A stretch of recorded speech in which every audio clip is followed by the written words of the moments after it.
Hari ini merupakan hari ketiga kerajaan mewartakan pelaksanaan Perintah Kawalan Pergerakan diperketatkan PKPD ke atas pusat Bandar Utara Kuala Lumpur dan kawasan sekitar Pasar Borong Kuala Lumpur melibatkan 8 pasal. Perintah PKPD tersebut melibatkan kira-kira hampir 15,000 penduduk yang tinggal di kawasan berkenaan. Esra Awani kini cuba untuk melintas secara langsung melalui Skype untuk mengetahui keadaan dan juga situasi semasa di sana, kerana berada di Skype sekarang ialah seorang penduduk di Taman Seri Murni Fasa 3, Fatin Nur Hazwani Muhammad Hishamlin bersama 4 ahli keluarga difahamkan. Fatin, boleh mungkin dapat diceritakan Fatin, ini adalah hari ketiga, hari keempat.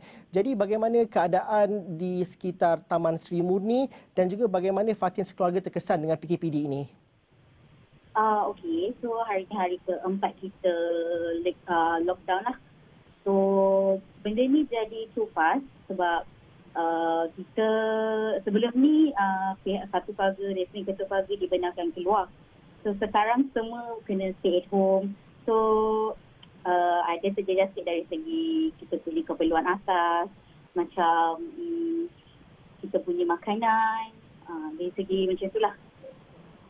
Apa kalau keluarga Fatin sendiri, Fatin bersama 4 yang lain, apa keperluan yang paling mendesak pada ketika ini? Kerana situasi PKPD ini juga kita perlu fahami untuk membendung situasi penularan wabak COVID itu. Jadi bagaimana Fatin sekeluarga berkomunikasi dengan pihak beroperasi di situ dan juga apa keperluan pada ketika ini, khususnya besok dah insya-Allah Ramadan? Ya, disebabkan esok Ramadan, sebab before this pun kita tak amalkan sikap panic buying. Kita beli apa yang kita perlukan sahaja. So macam setakat hari ini, kita orang ada dapat bantuan lah daripada NGO yang berkaitan. Macam first day saya lockdown, diorang ada bagi kita macam bekalan nasi. So second day, diorang ada bagi kita bekalan-bekalan kering lah, macam beras semua tu. So kita boleh spend untuk a few day lah untuk nak Ramadan esok. Saya difahamkan kawasan tempat tinggal Fatin ini ialah kawasan rumah Pangsapuri dan sudah pasti mungkin dapat Fatin ceritakan berapa tingkat Pangsapuri itu dan juga bagaimana dengan jiran-jiran sekitarnya. Siapa jiran-jiran Fatin yang berada di kawasan perumahan Fasa 3 itu, kalau dapat Fatin gambarkan situasinya kepada penonton? Okey, saya dekat sini kebanyakan orang yang tidak berkemampuan, macam keluarga besar, so diorang memerlukan bantuan lah, macam makanan dari segi untuk puasa esok. Mungkin ada yang tak cukup sebab saya dimaklumkan hari ini sepatutnya ada bekalan yang akan sampai, tapi belum dapat apa-apa information lagi lah. So kita tak dapat apa-apa bantuan lagi selepas hari kedua yang kita dapat tu. Bila Fatin kata tak dapat informasi lagi tu, informasi itu selalunya penduduk dapat dari siapa? Dengan siapa pihak yang penduduk berkomunikasi dan juga mendapatkan maklumat-maklumat itu, Fatin? Kita ada setiap blok ada ketua blok lah. Biasanya diorang akan inform kita, akan announce jika bantuan sampai, semua akan diagihkan sama rata. Dan kalau saya pasti setiap kawasan juga ada WhatsApp grupnya sendiri dan juga community juga, walaupun berada dalam rumah sekarang tapi berkomunikasi antara satu sama lain. Apa cerita-cerita yang mungkin Fatin dapat kongsikan bersama dengan kami, kesusahan masyarakat ataupun jiran-jiran yang lain? Kerana keperluan antara keluarga dengan keluarga yang lain mungkin berbeza-beza. Itu juga diakui oleh Menteri Kanan sebentar tadi. Mungkin ada yang perlukan lampin bayi, susu bayi dan sebagainya. Mungkin Fatin dapat kongsikan cerita jiran-jiran dan juga masyarakat di sekeliling Fatin di Pangsapuri dan juga blok Fatin contohnya? Okey, betul. So macam kebanyakan orang kat sini, kebanyakan berkeluarga lah. So diorang ada anak, diorang perlukan lampin bayi. Sebab kita macam setengah family yang dia ada ramai anak. So kita pun tak tahu sampai bila kita lockdown, sampai bila kita kena duduk dalam red zone, kita tak boleh keluar. And setengah keluarga diorang memerlukan lah lampin bayi semua tu. Tapi kita dalam macam grup WhatsApp ni tu kita ada bercerita lah pasal semua ni. So diorang akan inform kita apa-apa. So macam setiap blok pun kita ada buat bancian lah, apa setiap keluarga memerlukan apa-apa dia akan buat bancian lah, apa yang tak mencukupi. Pendek kata, walaupun berada di dalam rumah tidak boleh keluar rumah, tetapi komunikasi bersama dengan komuniti dan juga wakil blok itu berjalan dengan baik. Dan kadang-kadang kita tahu juga banyak juga cerita di media sosial yang kita dengar mengenai PKPD di kawasan pusat Bandar Utara dan juga di sekitar kawasan Pasar Borong Kuala Lumpur itu. Jadi bila Fatin kan bercerita mengenai begitu, buat setakat ini komunikasi dan juga maklumat antara keluarga Fatin dan juga komuniti bersama ketua blok dan juga mereka yang pihak berkuasa di pusat operasi berjalan dengan baik, Fatin?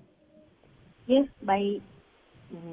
Fatin, mungkin kalau kita dapat fahami, tujuan utama PKPD ini juga supaya semua orang yang berada di kawasan yang melalui yang diwartakan sebagai PKPD ini melalui saringan kesihatan. Bagaimana itu berlaku sejak hari Isnin yang lepas? Okey, betul. So, Isnin lepas kita ada buat saringan tapi tingkat demi tingkat lah. Ya, pihak JKM tidak benarkan semua untuk pergi serbu terus macam tu. Kita akan pergi like batch by batch. So, dia akan ada satu tingkat demi tingkat lah. Setiap keluarga, satu tingkat tu ada berapa, 24 rumah. So, kita akan pergi tingkat demi tingkat. So, saringan tu berjalan dengan lancar lah. Sebab saya baru buat saringan tadi. Saya tengok semua berjalan dengan lancar, teratur. Fatin tadi buat saringan kat mana? Kalau ikut gambar ni memang setiap rumah kena turun ke pusat tempat yang dijalankan saringan tu.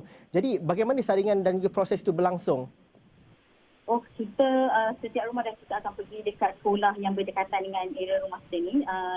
KKM, pihak kesihatan akan dekat situ untuk tunggu kita. Kita akan pergi dekat sana.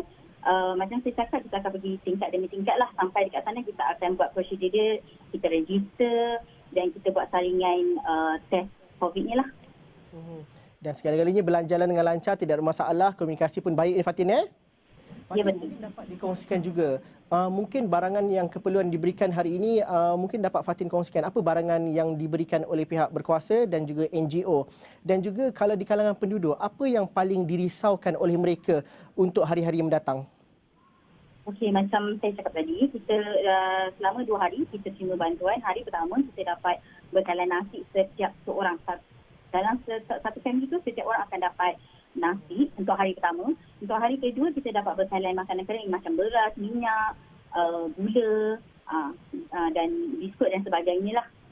So macam saya cakap puasa esok. So kita mengharapkan bekalan makanan tu akan sampai dengan mengikut jadual yang sepatutnya lah, sebab mungkin hari ni tak ada bantuan. Kita pun tak tahu macam mana diorang aturkan jadual penghantaran bekalan tu. So saya dapat maklumat daripada ketua blok kita, kemungkinan hari ni bantuan akan sampai, tapi kita tak tahu bila lah, mungkin petang atau malam. Maksudnya tidak ada jadual yang tetap untuk bantuan dan juga untuk pada waktu bila ianya akan sampai. Tapi harapan Fatin mungkin dapat sampaikan kepada penduduk-penduduk sekitar, dapat sampaikan kepada jiran-jiran bagaimana untuk mengharungi PKPD ini bersama. Dan juga apa harapan Fatin supaya kepada pihak berkuasa supaya masalah kalau di blok Fatin tu dapat difahami dengan lebih jelas. Kerana sudah pasti kita mahu bekerjasama juga dengan pihak berkuasa ketika PKPD ini. Apa yang kita dapat lakukan untuk penambahbaikan untuk hari-hari yang akan datang?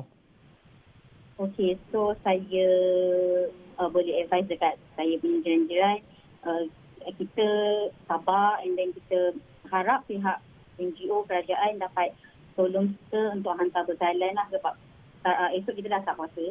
So kita pun tak sure bekalan yang bagi pada hari kedua tu cukup untuk sampai hari keberapa. So kalau boleh bekalan makanan tu sampai kita habis kuarantin lah. Sebab saya maklumkan tadi lepas kita buat saringan, kita kena kuarantin selama 14 hari. So saya harap selama 14 hari tu kita dapat bekalan makanan dengan cukup dan teratur lah mengikut jadual yang telah ditetapkan oleh pihak mereka. Okey, terima kasih Fatin. Semoga semuanya tabah dan semuanya berjalan dengan lancar. Selamat menyambut Ramadan juga yang bakal tiba. Itu dia Fatin Nur Hazwani Muhammad Hishamlin, merupakan penduduk Taman Sri Munifah Salatiga yang berceritakan keadaan di PKPD di kawasan sekitar Pasar Borong Kuala Lumpur.